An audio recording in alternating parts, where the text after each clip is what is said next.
السلام علیکم میرے پیارے ویورز، امید کرتا ہوں کہ آپ سب ٹھیک ہوں گے۔ اور آج کی میری سٹوری ہے شکوہ کس سے کرتی۔ یہ سٹوری بہت ہی زبردست ہونے والی ہے۔ اگر آپ میری ویڈیو دیکھ رہے ہیں تو آپ کی محبت کا شکریہ۔ پلیز میری ویڈیو کو مکمل دیکھیں، میرے چینل کو سبسکرائب، میری ویڈیو کو لائک لازمی کر دیجیے گا۔ آئیے چلتے ہیں سٹوری کی طرف۔ ماں نے بہت ناز و نم میں پرورش پائی تھی۔ سبھی والدین کی طرح نانا نانی بھی یہی چاہتے تھے کہ ان کی بیٹی ایسے گھر بیاہی جائے جہاں وہ سکھی رہے۔ ماں خوبصورت تھی اور خوب سیرت بھی، سونے پر سہاگا کہ وہ ایک دولت مند باپ کی بیٹی تھی۔ ایسی لڑکیوں کے لیے بھلا رشتوں کی کیا کمی، مگر نانا سب میں عیب نکال کر انہیں رد کر دیتے تھے۔ پھر اپنی چاند سی بیٹی کے لیے نانا جان کی نگاہ انتخاب شرافت علی پر پڑی، جو ان کے دوست کے بیٹے تھے۔ وہ پولیس میں بطور انسپکٹر کام سر انجام دے رہے تھے۔ شکل و صورت بھی اچھی تھی اور کوئی لمبا چوڑا خاندان بھی نہیں تھا۔ والدین انتقال کر چکے تھے، وہ اکیلے رہتے تھے۔ نانا جان کو بھی ایسا ہی داماد چاہیے تھا جو بیٹی کے ساتھ انہی کے پاس رہے اور نور نظر آنکھوں سے اوجھل نہ ہو۔ یوں کم سنی میں امی کی شادی شرافت علی یعنی میرے ابو سے ہو گئی۔ شروع دنوں میں وہ بہت اچھے شوہر ثابت ہوئے۔ نانا کی منشا کے عین مطابق وہ اپنا مکان کرائے پر دے کر خود نانا جان کے ساتھ گھر داماد بن کر رہنے لگے۔ امی خوش تھیں، ابو ان کا بہت خیال رکھتے تھے، دونوں میں پیار محبت بھی تھا۔ وہ دن بڑے ہی اچھے تھے، مگر یہ وقت پلک جھپکتے گزر گیا۔ نانا جان نے اپنی جائیداد کا مختار داماد کو بنا دیا۔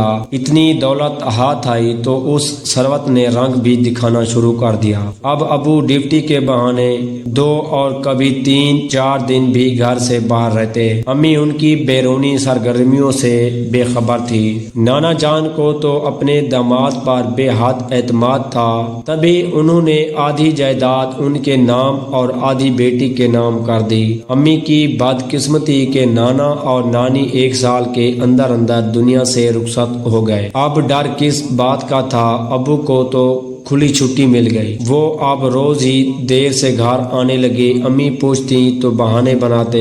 جب امی کو ادھر ادھر سے کچھ سن گن ہو گئی اور انہوں نے ظاہر کر دیا کہ وہ ان کی سرگرمیوں سے واقف ہو گئی ہے تو میرے والد گالی گلوچ پر اتر آئے۔ بعد میں ترک کلام کر دیا۔ اصل میں وہ دوسری عورت کے دام میں آ چکے تھے اور اپنی دولت اس پر بے دریغ لٹا رہے تھے۔ امی جلتی کڑھتی رہتی تھی۔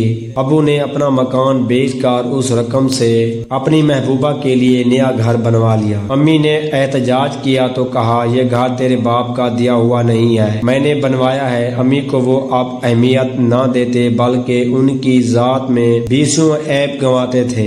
ایسے میں میری امی سوائے صبر کیا کر سکتی تھی، جبکہ شوہر کی آنکھوں پر کسی اور عورت کی عشق کی پٹی بندھ گئی تھی۔ وہ اب اس عورت کو گھر بھی لانے لگے جس کے ساتھ ان کی دوستی چل رہی تھی۔ امی سے کہتے کہ میری مہمان کے لیے کھانا بناؤ، وہ اپنے شوہر کی بدسلوکی کے خوف سے اس عورت کی مہمانداری پر مجبور ہو جاتی۔ انہی برے دنوں میں بد نصیب اس دنیا میں آ گئی جس مرد کو اپنے عیش سے فرصت نہ ہو۔ اس کو بیٹی کی آمد کیا خوشی دے گی۔ والد کو میری پیدائش سخت ناگوار گزری۔ بیٹے کی چاہ میں تھے کہ جھولی میں بیٹی آ گئی، وہ تو ایسے ہو گئے کہ جیسے کسی کو سانپ سونپ جاتا ہے۔ خدا کی کرنی ابو کی محبوبہ کا ان سے جھگڑا ہو گیا۔ وہ بہت دولت ان سے لوٹ چکی تھی، شاید اس کو اب شرافت علی کی ضرورت نہ رہی تھی۔ تبھی شمشاد بیگم ان کی زندگی سے نکل گئی۔ اس کو میرے والد سے زیادہ مالدار آدمی مل گیا تھا۔ اس کے روٹ کر چلے جانے سے ابو بہت بے چین رہنے لگے، کسی پل آرام نہ تھا۔ بات بات پر غصہ کرتے، گھر کی اشیاء اٹھا کر پٹخ دیتے اور قیمتی سامان توڑ ڈالتے تھے۔ وہ ہر وقت بے قراری میں رہتے تھے۔